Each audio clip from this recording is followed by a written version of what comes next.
বিসমিল্লাহির রহমানির রহিম। বিসমিল্লাহির রহমানির রহিম। আজকের ঢাকা 16 আসনের এই নির্বাচনী জনসভায় উপস্থিত প্রিয় মুরব্বীবর্গ, এলাকাবাসী, ভাই বোনেরা, প্রিয় মা বোনেরা, আমার সহকর্মীবৃন্দ, আসসালামু আলাইকুম। কেমন আছেন আপনারা? আলহামদুলিল্লাহ।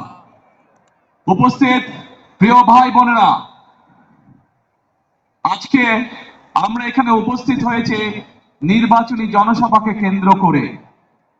এই যে মঞ্চ, এই মঞ্চের পাশে কতগুলো মানুষ বসে আছেন এখানে, আপনারা হয়তো সবাই দেখতে পাচ্ছেন না, হয়তো কিছু মানুষ দেখতে পাচ্ছেন। এই মানুষগুলো তাদের স্বজনদেরকে হারিয়েছে, গত জুলাই মাসে হারিয়েছে, কেউ কেউ, অনেকে হয়তো এর আগে হারিয়েছে। এই যে তারা তাদের পরিবারের একজন স্বজনকে যে হারিয়েছে, এই স্বজনরা কি করেছিল? এই স্বজনরা চেয়েছিল এই বাংলাদেশের মানুষের যে ভোটের অধিকার কেড়ে নেওয়া হয়েছিল গত 16 বছরে, সেই ভোটের অধিকারকে তারা প্রতিষ্ঠিত করতে চেয়েছিল। এই বাংলাদেশের মানুষের কথা বলার যে স্বাধীনতা কেড়ে নেওয়া হয়েছিল, সেই স্বাধীনতাকে তারা প্রতিষ্ঠিত করতে চেয়েছিল। এই বাংলাদেশের মানুষের রাজনৈতিক এবং যে অর্থনৈতিক অধিকার ছিল, যেটি কেড়ে নেওয়া হয়েছিল, সেই অধিকারকে তারা প্রতিষ্ঠিত করতে চেয়েছিল।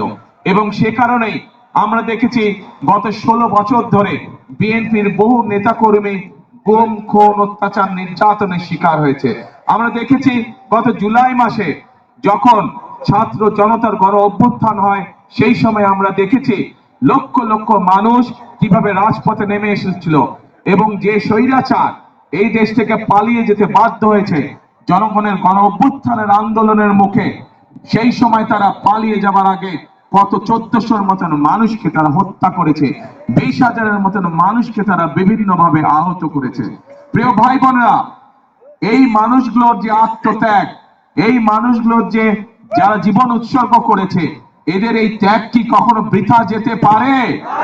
আমরা যারা বেঁচে আছি আলহামদুলিল্লাহ, আল্লাহর রহমতে, আমরা কি কখনো এই তাদের এই ত্যাগগুলো বৃথা যেতে দিতে পারি?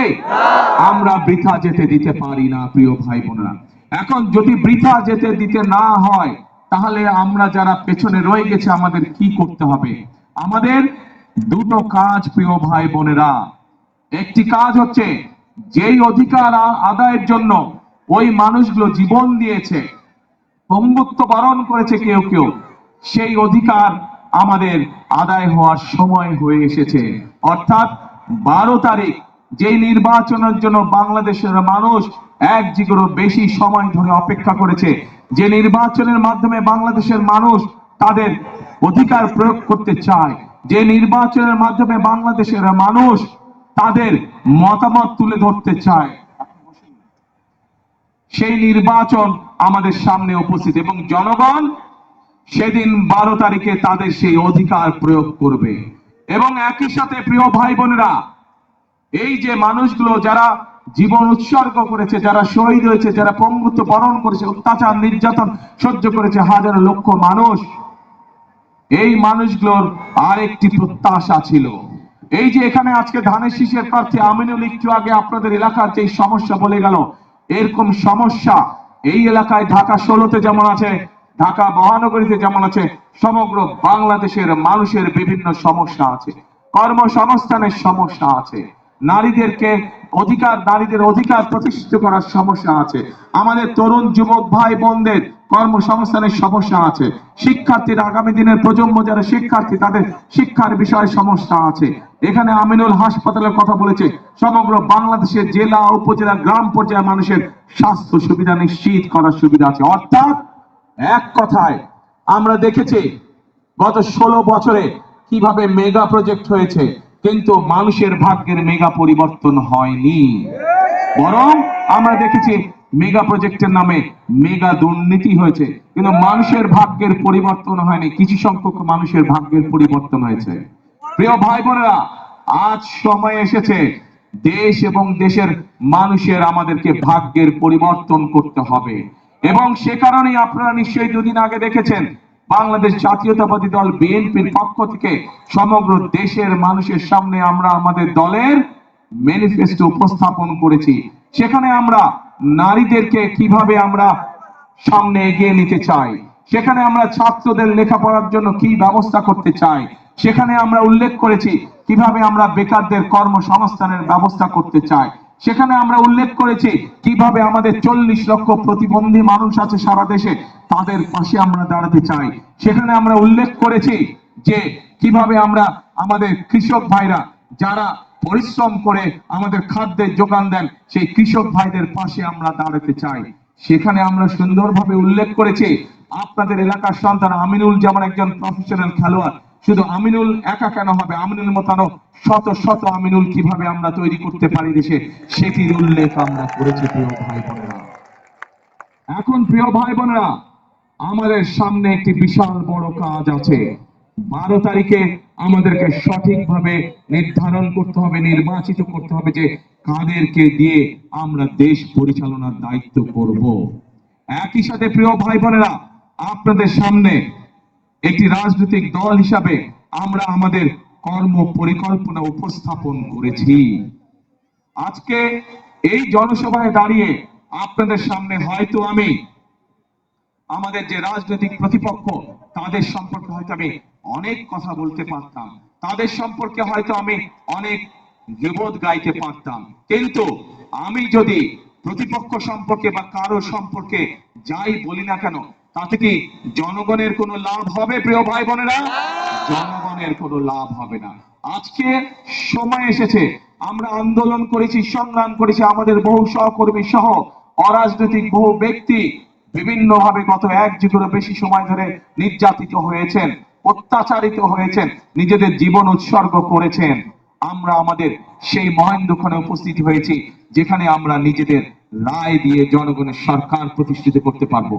পরবর্তী ধাপ হচ্ছে এই দেশকে পুনর্গঠন করা, এই দেশের মানুষের ভাগ্যের পরিবর্তন করা। এটি হবে আমাদের একমাত্র সামনের লক্ষ্য, এটি হবে আমাদের একমাত্র উদ্দেশ্য। প্রিয় ভাই বোনেরা, সেই জন্য আসুন আজকে ধানের শীষের পক্ষ থেকে, বিএনপির পক্ষ থেকে আমি আপনাদের সামনে হাজির হয়েছি। আজকে আমরা আপনাদের সামনে আমাদের পরিকল্পনাগুলো উপস্থাপন করেছি। আমরা বলেছি যে আমরা আপনাদের সমর্থনে আল্লাহর রহমতে সরকার গঠনে সক্ষম হলে দেশনেত্রী বেগম খালেদা জিয়া যতবার দেশ পরিচালনার সুযোগ পেয়েছিলেন, উনি চেষ্টা করেছিলেন, উনি ব্যবস্থাও নিয়েছিলেন এই দেশের নারীরা যাতে শিক্ষিত হতে পারে, এবং সেই জন্যই স্কুল পর্যায় থেকে দ্বাদশ শ্রেণী পর্যন্ত উনি নারীদের শিক্ষা ব্যবস্থা, মেয়েদের শিক্ষা ব্যবস্থা ফ্রি করেছিলেন। প্রিয় ভাই বোনেরা, সমগ্র বাংলাদেশে দেশনেত্রী খালেদা জিয়া সেই পলিসির কারণে লক্ষ কোটি নারী আজ শিক্ষার আলোয় আলোকিত হয়েছে। কিন্তু এই নারীদেরকে আমরা অর্থনৈতিক ভাবে স্বাবলম্বী করে গড়তে তুলতে চাই। আজকে বাংলাদেশের টোটাল জনসংখ্যার অর্ধেক হচ্ছে নারী, মা বোনেরা আমাদের। তাদেরকে যদি আমরা স্বাবলম্বী করে গড়ে তুলতে না পারি, আমরা যতই পরিকল্পনা গ্রহণ করি কেন না কেন, দেশকে সামনের দিকে নিয়ে যাওয়ার জন্য আমরা কোনো কিছুতেই সফল হতে পারবো না। প্রিয় ভাই বোনেরা, সেজন্যই আমরা সিদ্ধান্ত গ্রহণ করেছি আপনাদের সমর্থনে আল্লাহর রহমতে বিএনপি আগামীতে সরকার গঠন করলে আমরা সারা দেশে প্রত্যেকটি গৃহিণীর কাছে, প্রত্যেকটি মায়ের কাছে আমরা ফ্যামিলি কার্ড পৌঁছে দিতে চাই। যেই ফ্যামিলি কার্ডের মাধ্যমে যেই ফ্যামিলি শহর গ্রাম প্রত্যেকটি জায়গায় খেটে খাওয়া মানুষ যারা আছেন, সেই নারীদের কাছে, সেই মাদের কাছে, সেই গৃহিণীদের কাছে আমরা এই ফ্যামিলি কার্ড পৌঁছে দিতে চাই, এবং এই ফ্যামিলি কার্ডের মাধ্যমে আমরা তাদের কাছে সরকারের পক্ষ থেকে একটি নির্দিষ্ট পরিমাণ সহযোগিতা পৌঁছে দিতে চাই, যাতে করে ধীরে ধীরে আমাদের এই মা বোনেরা ধীরে ধীরে স্বাবলম্বী হয়ে উঠতে পারেন। প্রিয় ভাই বোনেরা, আমরা একটু আগে আমি বলেছি যে আমাদের কৃষক যদি ভালো থাকে, আমাদের দেশের মানুষ তাহলে ভালো থাকবে, এবং সে কারণে আমরা সিদ্ধান্ত গ্রহণ করেছি যে আমরা সরকার গঠনে ইনশাআল্লাহ আপনাদের রহমতে, আপনাদের দয়া আল্লাহর রহমতে, আপনাদের সমর্থনে 12 তারিখে সরকার গঠনে আমরা সক্ষম হলে আমরা এই কৃষক ভাইদের পাশে দাঁড়াবো, এবং মা বোনদের হাতে যেভাবে আমরা ফ্যামিলি কার্ড পৌঁছে দেব, একইভাবে আমরা কৃষক ভাইদের কাছে কৃষি কার্ড নামে একটি কৃষক কার্ড পৌঁছে দিতে চাই, যার মাধ্যমে আমরা সরাসরি কৃষক ভাইদের কাছে তাদের প্রয়োজনীয় শস্য, বীজ, কীটনাশক সকল প্রয়োজনীয় জিনিস যাতে আমরা পৌঁছে দিতে পারি। এবং শুধু তাই নয়, এর মধ্যে আমরা হিসাব নিকাশ করে দেখেছি যে আমাদের এই কৃষক ভাইদেরকে সহযোগিতা করার জন্য আমরা সিদ্ধান্ত গ্রহণ করছি। এখানে বহু ভাই বোন উপস্থিত আছেন যাদের পরিবারের কেউ না কেউ কোনো না কোনো গ্রামে বাস করছেন এবং কৃষি কার্যের সাথে জড়িত আছেন, না এরকম অনেকে বিভিন্ন ভাবে কৃষি কার্যের সাথে জড়িত। প্রিয় ভাই বোনেরা, আমরা সিদ্ধান্ত গ্রহণ করেছি যে বিএনপি ইনশাল্লাহ 12 তারিখে সরকার গঠন করলে পরে সমগ্র বাংলাদেশে যত কৃষক ভাই আছে যাদের কৃষি ঋণ আছে 10,000 টাকা পর্যন্ত, তাদের সেই কৃষি ঋণ আমরা সুদ সহ ইনশাল্লাহ মওকুফ করে দেব সরকারের পক্ষ থেকে। প্রিয় ভাই বোনেরা, এই এলাকায় আপনাদের সন্তান ধানের শীষে প্রার্থী আমিনুল একটু আগে বলেছে, এই এলাকার যারা দুস্থ মানুষ আছেন, খেটে খাওয়া মানুষ যারা আছেন, সেই মানুষগুলোর জন্য হাসপাতালের প্রয়োজন, চিকিৎসার প্রয়োজন।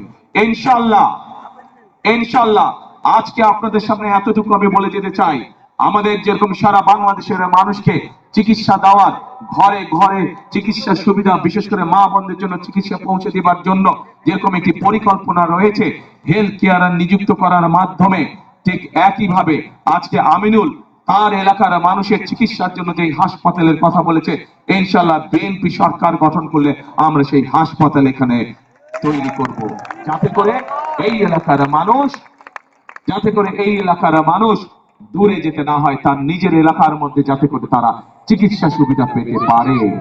প্রিয় ভাই বোনেরা, সমগ্র বাংলাদেশে আমাদের আরেকটি বিরাট সমস্যা রয়ে গিয়েছে। আমাদের বহু তরুণ সমাজের বহু ভাইয়েরা, বহু বোনেরা শিক্ষিত, যুব সমাজের বহু ভাই বোনেরা শিক্ষিত, কিন্তু তারা কর্মসংস্থানের অভাবে রয়েছে, তাদের অনেকেরই কর্মসংস্থান নাই। এবং সেই জন্যই আমরা পরিকল্পনা গ্রহণ করেছি যে বিএনপি আগামী 12 তারিখে ইনশাল্লাহ সরকার গঠন করলে আমরা প্রত্যেকটি জেলায়, এবং স্বাভাবিকভাবে ঢাকা যেহেতু বড় একটি শহর, ঢাকায় হয়তো প্রত্যেকটি এলাকায় অন্তত মিনিমাম একটির অধিক আমরা ভোকেশনাল ইনস্টিটিউট তৈরি করব, আমরা ট্রেনিং সেন্টার তৈরি করব, আমরা আইটিতে যারা কাজ করে তাদেরকে বিভিন্ন প্রকার ট্রেনিং এর আমরা ব্যবস্থা করব। আমাদের যে সকল তরুণ সমাজের সদস্য আইটিতে কাজ করেন, সেই ফ্রিল্যান্সিং এর কাজ হোক, ডাটা প্রসেসিং হোক, এই বিষয়ে তাদেরকে আমরা ট্রেনিং দেব যাতে করে তারা কর্মসংস্থানের ব্যবস্থা করতে পারে। একই সাথে ভোকেশনাল ইনস্টিটিউটের মাধ্যমে আমাদের যেসব বেকার তরুণ ভাই বোনেরা আছে তাদেরকে আমরা ট্রেনিং দিব যাতে করে তারা নিজেদের কর্মসংস্থান, ছোট ব্যবসা তৈরি করতে পারে অথবা বিদেশে চাকরি বাকরির ব্যবস্থা করে নিয়ে যেতে পারে। প্রিয় ভাই বোনেরা, বাংলাদেশের বহু মানুষ, প্রায় 1.5 কোটি মানুষ বিদেশে প্রবাসী হিসাবে বসবাস করছে এবং তারা সেখানে কষ্টার্জিত বৈদেশিক মুদ্রা আমাদেরকে দেশে পাঠাচ্ছে যাতে আমরা এই দেশের মানুষের ভাগ্যের পরিবর্তনের জন্য সেগুলো দিয়ে কাজ করতে পারি। আমরা সিদ্ধান্ত গ্রহণ করেছি আমাদের শহর গ্রাম বিভিন্ন জায়গা থেকে যে সকল মানুষেরা বিদেশে আগামীতে চাকরি বাকরি সংস্থানের জন্য বিদেশে যাবেন, আমরা খেয়াল করেছি অনেক সময় অনেক ভাই বোনদেরকে তাদের জমি জমা বিক্রি করে যেতে হয়। আমরা সিদ্ধান্ত গ্রহণ করেছি এই জমি জমা যাতে তাদেরকে বিক্রি করতে না হয়, তাদের যেই চাকরি সংস্থান হবে বিদেশে তার জন্য আমরা সহজ শর্তে স্বল্প ঋণের সুবিধা তাদেরকে দিব, যাতে করে সেই ঋণের সুবিধা দিয়ে তারা যেতে পারেন, যাতে করে তাদের বাপ পিতার পৈতৃক ভিটা যাতে বিক্রি করতে না হয়। এখন প্রিয় ভাই বোনেরা, এই এলাকায় জলবদ্ধতা একটি সমস্যা আছে। এই জলবদ্ধতা সমস্যা এই এলাকায় যেমন আছে, ঠিক একইভাবে সমগ্র বাংলাদেশে এই জলবদ্ধতার সমস্যা আছে এবং সেই জলবদ্ধতা সমস্যার কারণে কৃষকরা যেরকম তাদের ফসলের জন্য প্রয়োজনীয় পানি পায় না, একইভাবে অনেক সময় কৃষকরা তাদের চাষবাস করতে সমস্যা হয়। সেজন্য আমরা সিদ্ধান্ত গ্রহণ করেছি শহীদ রাষ্ট্রপতি জিয়াউর রহমানের সেই বিখ্যাত খাল খনন কর্মসূচি ইনশাআল্লাহ আমরা আবার শুরু করব। সমগ্র বাংলাদেশে আমরা সেই কর্মসূচি করব এবং সেই কর্মসূচির অংশ হিসেবে ঢাকা মহানগরীতে জলবদ্ধতা দূরকরণের জন্য যতগুলো খাল, যেখানে যেখানে প্রয়োজন খাল খনন প্রয়োজন, ইনশাআল্লাহ যত দ্রুত সম্ভব সরকার গঠনের সাথে সাথে আমরা এই কাজে হাত দেব ইনশাআল্লাহ, যাতে মানুষ জলবদ্ধতা থেকে রক্ষা পেতে পারে, যাতে মানুষের চলাফেরার কষ্ট না হয়। প্রিয় ভাই বোনেরা, আমরা যত কাজই করি না কেন, দুটো কাজের ব্যাপারে আমাদেরকে অবশ্যই সবচাইতে বেশি জোর দিতে হবে। কি সেই কাজ? একটি কাজ হচ্ছে যে কোনো মূল্যে মানুষের নিরাপত্তা নিশ্চিত করা, যেন মা বোনেরা সহ প্রত্যেকটি মানুষ নিশ্চিন্তে দিনের যে কোনো সময় রাস্তাঘাটে চলতে পারে। একটি মানুষ নিরাপদে রাস্তাঘাটে চলবে, একটি মানুষ নিরাপদে তার ব্যবসা বাণিজ্য করবে, চাকরি বাকরি করবে। সেজন্য বিএনপির সবচাইতে অন্যতম প্রায়োরিটি হচ্ছে যে কোনো মূল্যে ঢাকা শহর সহ সমগ্র বাংলাদেশের আইন শৃঙ্খলা পরিস্থিতি নিশ্চিত করা, আইন শৃঙ্খলা পরিস্থিতি নিশ্চিত করা।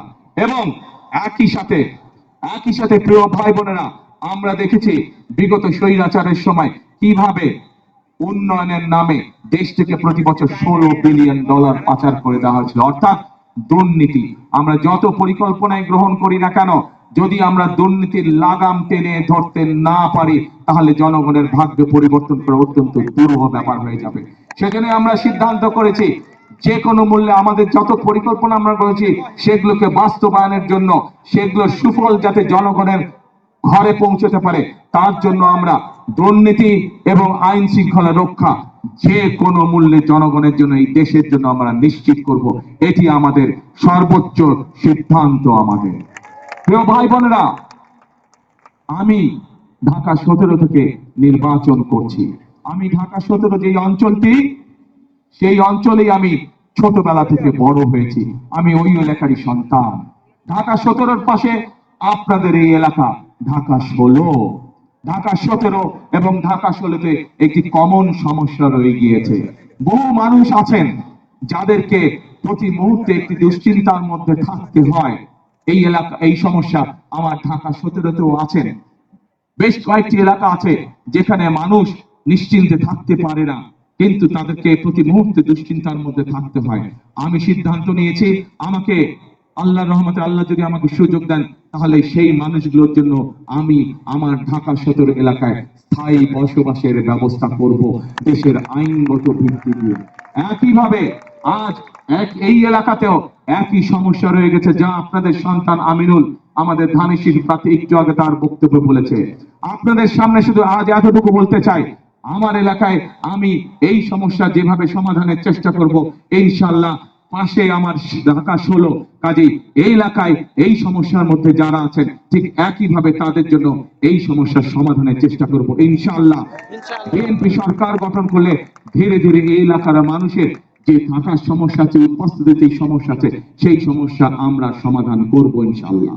প্রিয় ভাই বোনেরা, এতক্ষণ আমার বক্তব্যে আমি আপনাদের সামনে তুলে ধরেছি কিভাবে আমরা দেশকে পুনর্গঠন করতে চাই। আমরা বিভিন্নভাবে অনেক সময় নষ্ট হয়েছে। স্বৈরাচার আমাদের দেশকে বহু বছর পিছিয়ে দিয়ে গেছে। পৃথিবীর বহু দেশ আমাদের থেকে অনেক এগিয়ে চলে গিয়েছে। এখন প্রিয় ভাই বোনেরা, আমাদের সামনে যে কোনো মূল্যে আমাদেরকে পরিশ্রম করতে হবে, যে কোনো মূল্যে আমাদেরকে আমাদের দেশকে গড়ে তুলতে হবে। কারণ আপনারা, আমি, আমরা সকলে, এই দেশই হচ্ছে আমাদের প্রথম, এই দেশই হচ্ছে আমাদের শেষ ঠিকানা। আপনাদের সকলের পরিষ্কার মনে আছে, দেশনেত্রী বেগম খালেদা জিয়াকে বিভিন্ন রকম প্রস্তাব দেওয়া হয়েছিল যে উনি যাতে বিদেশে চলে যান, কিন্তু দেশনেত্রী খালেদা জিয়া জেল জুলুম স্বীকার করে মৃত্যু অবধারিত জেনেও উনি এই দেশের মানুষকে, অর্থাৎ আপনাদেরকে ফেলে উনি যাননি। জীবনের শেষ দিন পর্যন্ত উনি আপনাদের সাথে ছিলেন। প্রিয় ভাই বোনেরা, সেই জন্যই এই দেশকে আমাদের গঠন করতে হবে, যাতে এই দেশের সন্তানরা সুশিক্ষা পায়। এই দেশকে গঠন করে গড়ে তুলতে হবে যাতে এই দেশের মানুষ এই দেশেই কম বেশি সহজেই চিকিৎসা পায়।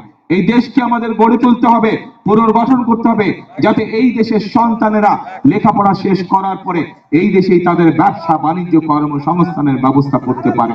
এই দেশকে আমাদের গড়ে তুলতে হবে, এই দেশের মা বোনেরা যাতে এই দেশের স্বাবলম্বী হয়ে দেশ গঠনে ভূমিকা রাখতে পারে। প্রিয় ভাই বোনেরা, আজ একটি রাজনৈতিক দল হিসেবে, রাজনৈতিক দলের কর্মী হিসেবে আমি আপনাদের সামনে উপস্থিত হয়েছি আমার দলের পক্ষে ভোট চাওয়ার জন্য। এবং সেই ভোট শুধু ভোট চাওয়ার জন্য চাইছি না, আমি আজ আপনাদের সামনে আমি পরিকল্পনা উপস্থাপন করেছি আমরা দেশ এবং দেশের মানুষের জন্য কি করতে চাই। এতক্ষণ আমার বক্তব্যে আমি সেই কথাগুলো আপনাদের সামনে তুলে ধরেছি।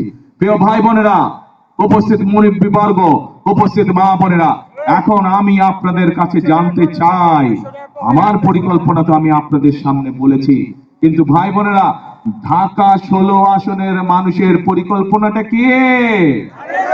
আপনাদের পরিকল্পনা কি? ধানের শেষ কে?